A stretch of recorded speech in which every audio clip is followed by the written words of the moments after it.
Welcome back. So we were just talking about how in order to find the rate law using the initial rate method, you run an experiment, you change something about that experiment, you run it again, maybe you change something again, you run it again. You got to do that a bunch of times, especially if you have a bunch of different reactants. Like in the reaction you see in front of you, there's a bunch of different reactants, and so you'd have to run it at least 4 different times in order to be able to change each one of those reactants by something while holding the other ones constant to do the initial rate method. But sometimes you only have one shot at running a reaction, or maybe you only want to run it once. And the question is, can we get a rate law from a reaction where we're only running the reaction once? And the answer is kind of, sort of, maybe. It depends on what we can do with that reaction. If we can monitor every single species in the reaction as it's running, so we can monitor, in this case, the concentration of the bromate, the concentration of the bromide, and the concentration of the H+ ion, then yes, we can actually just use one experiment in order to find out the rate law and the orders of reaction for each one of those things. But that's actually, in practice, fairly difficult to do. How do you monitor 3 different things accurately at the same time? You might have used colorimetric methods before, where you're monitoring color versus time. But if you have 3 different things changing color, or you have H+, which has no color, how are you going to be monitoring those concentrations versus time? And so it can be very difficult to do. Or maybe you have very expensive reactants, and you're using something where every time you run it, you're expending a large amount of money, and you don't want to have to do that. So that's where this other method comes in, which is called the integrated rates method. And the integrated rates method is kind of funny. You're not actually using the data in order to derive the rate law directly. What you do is you take the data, and then you pretend, well, if this data was first order, let me treat it like first order and see if the data behaves.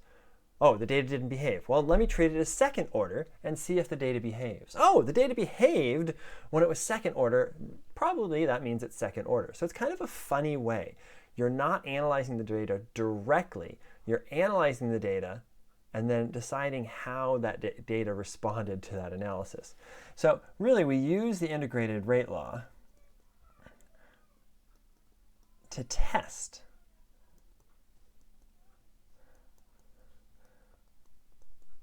whether a reaction is most consistent with first order, second order, third order, zero order, anything like that.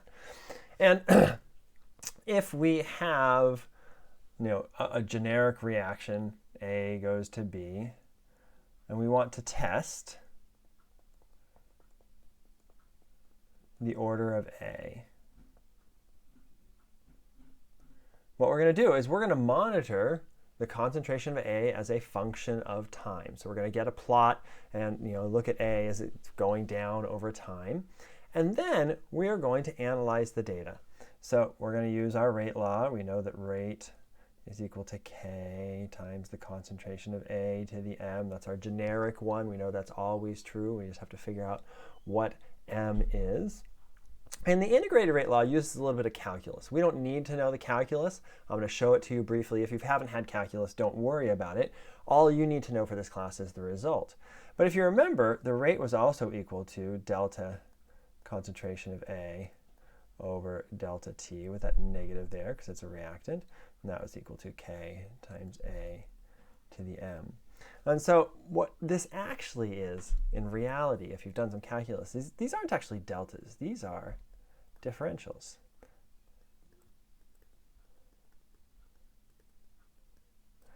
And so we actually have dA dt equals K times A to the M. And what we're going to assume for now is, let's assume that A is 1. Because remember, that's the funny thing about this method, is we're actually going to assume that it's this order, analyze it as if it's this order, and then check whether that analysis was any good. If it's that way, then we have dA over A is equal to KT. I forgot my minus sign here, so I'm going to put it there. I moved the minus sign over to the right hand on that last step. If we integrate that, what do we end up with? Well, integral of 1 over A is natural log of A. And I'm going to skip a few calculus steps here and just say that if you do that integration and you find the value of your constant, your integration constant, what you're going to end up with is something that looks like this. The natural log of the concentration at any given time is equal to minus K times T, the time, plus the natural log of the initial concentration. And this is what's called the first order integrated rate law. For those of you who don't know calculus, you don't need to know that top part, but you do need to be familiar with this last equation, is that we can calculate the concentration at any given time by knowing K and the time, and also our initial concentration. So that's useful. Let's say we wanted to, we ran a reaction, we want to know, how much is going to be left after 5 hours. We can calculate that using this equation if it's first order. Okay? So how does this work in the integrated rate law? Well, if you look at the form of this equation, you should notice something. Natural log of AT. I'm just going to call that y. Right, so the natural log of A at a given time is y. And then I'm going to put in this here, minus k, and then I'm going to call that my slope. Right? Y is equal to m. M is equal to minus k. My t here is my x. That's changing over time, right? X changes along the x-axis, time is going to change along the x-axis. And then I'm going to add a constant, right? Now, to make this a little more familiar, I could change that to an x. Y equals mx plus b. What we actually have here is we actually have a linear equation. And if we were to plot y on the y-axis, x on the x-axis, then we should get a line. What does that look like? Well, what is our y, right? Our y is actually the natural log of A at any given time. So if we have that time data. We said, we've been monitoring the concentration of A as a function of time. If we take that time data, we take the natural log of it, plot that on our y-axis. Our x, we decided, was just t, so we're going to put time on this axis. And it could be seconds, hours, days, whatever it is, whatever our time scale is. Then we should find that if this reaction is first order, it should be linear with a slope of m, right? And what's m? M is minus k. And so if we plotted all that data, we should get a line if this reaction is first order. Now, what if it's not first order? You're like, well, you don't know that it's first order. And we're going to talk about that momentarily. But if this reaction is first order, then it should produce a line with a negative slope, and that slope is equal to minus k. So that's a great way of figuring out your constant, which is a very useful, your rate constant, very useful thing. And it's very easy, because as soon as you plot that, the negative of the slope, bing, that is your constant. One thing to keep track of too, what are going to be the units of that k? Well, if you remember, the slope of a line is rise over run. And what's the rise here? My rise is y, but that's got natural log of the concentration of A at any given t. And then on the bottom, my run is my x, and that's going to be time. What are the units of a natural log of a concentration? Is it the natural log of molar? Well, it turns out that you cannot possibly take the log of a unit. It's not possible. So we'll see this a little bit later in the semester, but what we actually do is we divide that concentration by a reference concentration of 1. Details. So there's actually no units on the top. So I'm just going to put a 1 there. On the bottom, let's say we're using units of seconds. So that's 1 over second. So my slope in this case is going to have a unit of 1 over second, 1 over minute, 1 over hour, whatever our time unit is. And that's going to be the units of our k, which is the units of a first order k. So that all works out. Whew, thank goodness. All right. So that's what we do in the case that it's first order. But again, we don't know if it's first order. So what else do we have to do? Well, it turns out we have to do it for second order too. So we're going to look at what does it look like if it's second order. So if we take the same thing, negative delta A over delta T is equal to K. But now we're saying, hey, let's assume that it's second order and see how the data reacts. Now, for those of you who can do the calculus, if you want to stop and do this calculus, go ahead. I'm just going to give you the answer. That 1 over the concentration of A at any given time is positive KT plus 1 over the concentration of A at the start. So here, before we had logs, here we have 1 over concentration. But you should notice something. Y equals mx plus b. We still have a linear form that if we plot our y, which is 1 over A at any given t, that's our slope, that's our x-axis.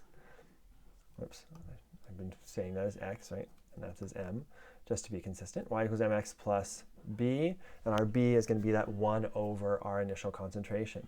So our plot would look something like this. We'd have 1 over the concentration of A at any given time. And again, we've been monitoring that, so that's the data we have. We just take 1 over that data. It's going to have units of 1 over molar. And our time here, and again, I'm going to assume seconds for now, that should be linear, and it should have a positive slope. Why a positive slope? Because remember, k is always positive. We define the rate constant as always positive. And so we should have something that has a positive slope if it is second order. And here, wow, we're even do better. The slope is equal to k. We don't even have to take the negative of it. It's even less work. Again, let's check our units. Rise over run, 1 over the concentration of A at any given t over seconds. That's going to be 1 over molar over seconds, or 1 over molar seconds. And so that's going to be the units of our slope. Always important to keep track of the units of your slope. Always, always, always important. And we'll see that many times throughout this class. So if it's second order and we plot it like that, then we should get a line. But again, you're like, well, we don't know if it's second order. So how are we going to do this? Well, we're getting there. We're getting there slowly. Okay. What if it's 0 order? We haven't talked about that one. Well, what if it is 0 order? What are we going to do? The same thing, right? We say delta A delta t is equal to k times a to the 0. You do that integration and you get this, that the concentration at any given time is equal to minus kt plus a naught, the initial concentration. Y equals mx plus b. You take a plot of concentration versus time, and you should get units of molar there, units of time on the x-axis. You should get something with a negative slope that looks something like that if this reaction is 0 order. Okay, and then that slope here is going to be minus k. And what is going to be our units? Rise over run. Our units are going to be molar, that's our rise, and seconds on the bottom, molar per second. All right, so now we have these three things. We say, hey, if the data is first order, then we should get a line when we plot natural log. If the data is second order, we should get a line if we plot 1 over A, 1 over concentration. If the data is 0 order, we should get a line if we plot concentration versus time. So what do? The answer is we plot all three of them. We plot natural log of concentration, 1 over concentration, and concentration versus time for our data. And then we look at it, we say, which one of these looks closest to a line? And it turns out the one that's closest to a line is most likely going to be the order of the reaction. So you actually have a lot of work to do when you do the integrated rates method. You have to analyze your data in 3 different ways. You take your concentration versus time data that you get from your experiment, you plot that, concentration versus time. You plot natural log of concentration versus time. You plot 1 over concentration versus time, and you look at those 3 plots. We're generally going to use the r-squared value in this class.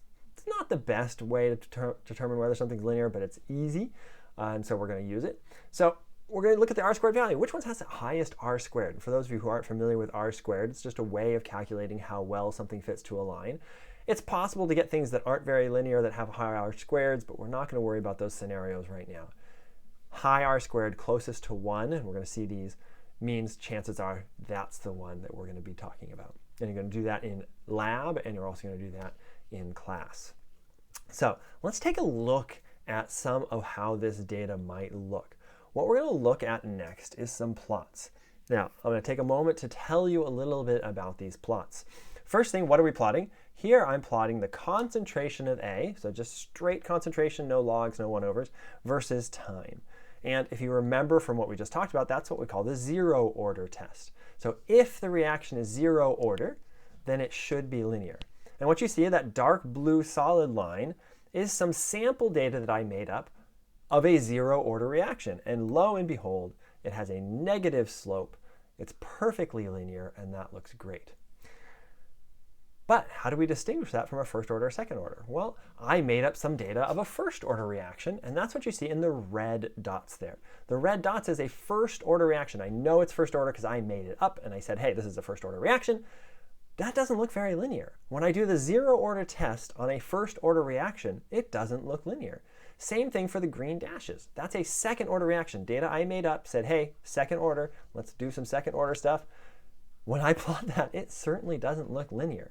Okay, it's very, very easy to determine that in this case, the blue one is obviously a zero-order reaction because it's behaving like a zero-order reaction would, whereas the red dots and the green lines are not behaving as a zero-order reaction would, so they're probably not zero-order reactions.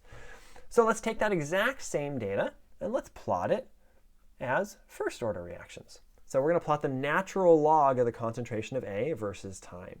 Right? So you have to do some work in a spreadsheet, calculate the natural log of all your values, and then plot that. And what do we find? Our zero order, in this case, is now blue dots. And the blue dots certainly don't look very linear. I mean, this thing's going all the way down there. That does not look like a line to me. And so our zero order one, the one we know is zero order, does not behave well when we plot the natural log of A versus time, which is what we'd expect, because it's not first order. However, the first order one, this red line in this case, wow, look at that, a line, negative slope, very, very linear, because it's a first order reaction that we're plotting using our first order test. The next one is our green dots, green lines, dashes. That's a second order reaction. It's not behaving very well. It doesn't look very linear. I mean, if you're not paying too much attention, this part here could look pretty linear, and it won't always be absolutely 100% clear. These examples, it's very absolutely 100% clear. In real life, it's usually a little closer than that.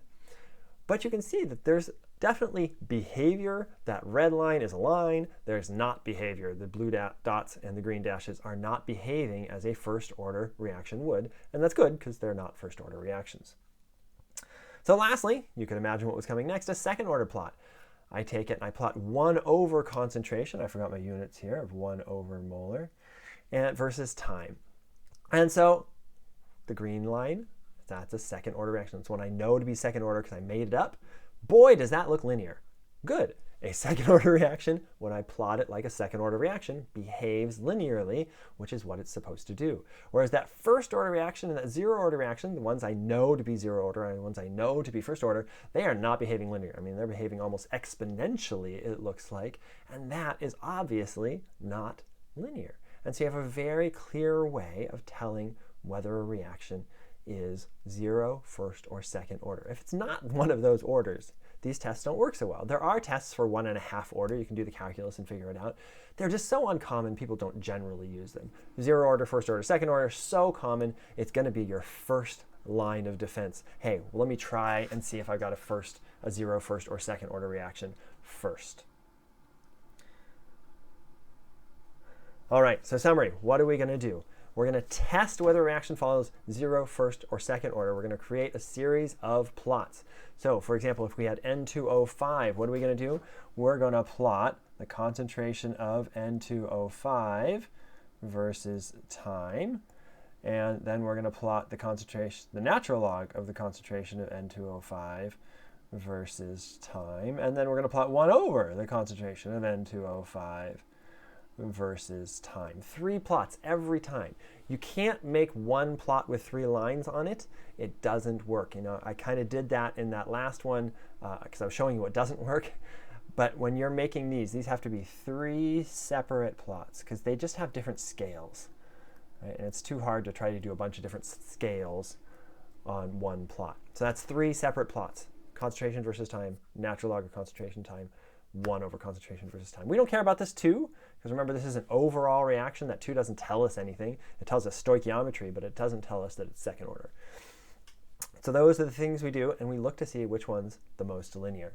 So let's go ahead and do that for a set of data. So here's some data shown for concentration of N2O5 versus time in that reaction we just did, and we're going to try to find the order of reaction with respect to N2O5.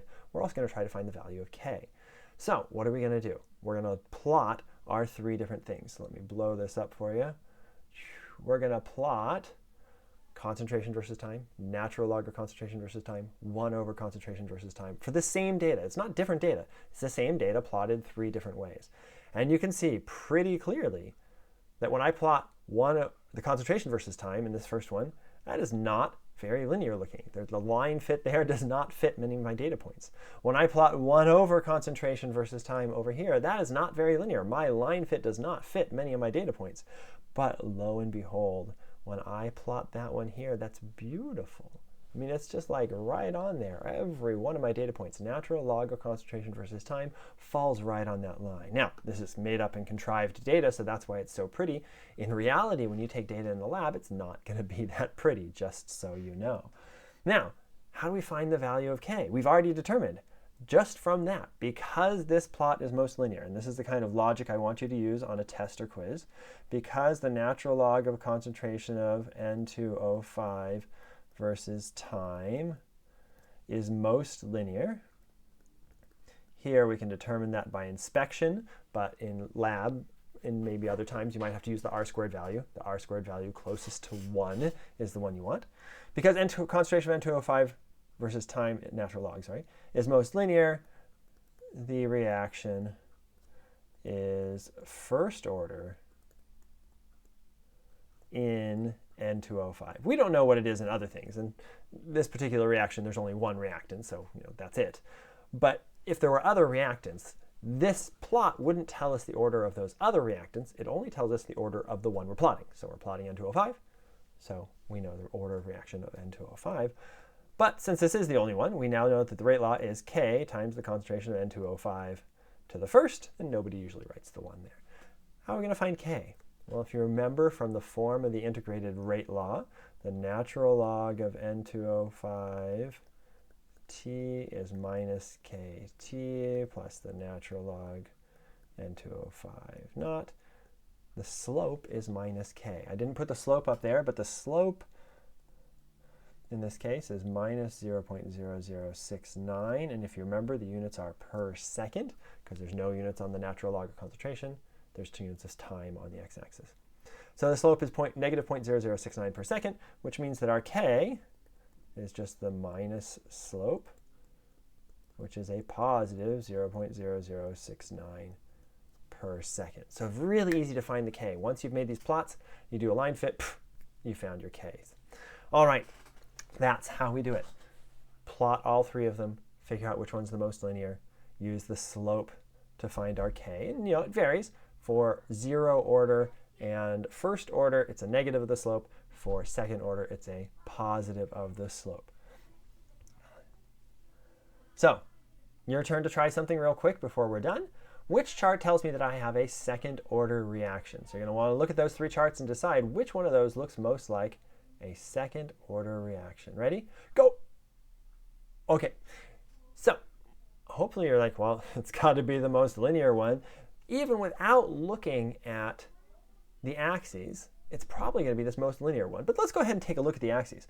I'm going to blow those up because it's a little hard to see. Natural log of concentration versus time, right? If I'm looking for a second order, would I plot natural log of concentration versus time? No. Second order is 1 over concentration. So this is a first order plot. Concentration versus time, that's a 0 order plot. So even just looking only at the axes, I'd be like, well, that's the only one that can possibly tell me that I have a second order is my 1 over concentration versus time. But that one is the most linear. You'll notice it's not perfect, right? Not every data point is landing on that line because that's reality. Reality is data is not perfect, okay? But it's certainly by far the most linear of the ones we saw. And so the answer here is B, 1 over concentration versus time, is telling us that we have a second order reaction. All right, hope that was helpful. We now have under our belts integrated rate laws, which we were just working on, and initial rate law. Why 2 different things? Because there's lots of different ways of collecting data, lots of different reasons to be able to run one versus the other, and it's nice to have multiple things in our arsenal. Thanks. Have a great day.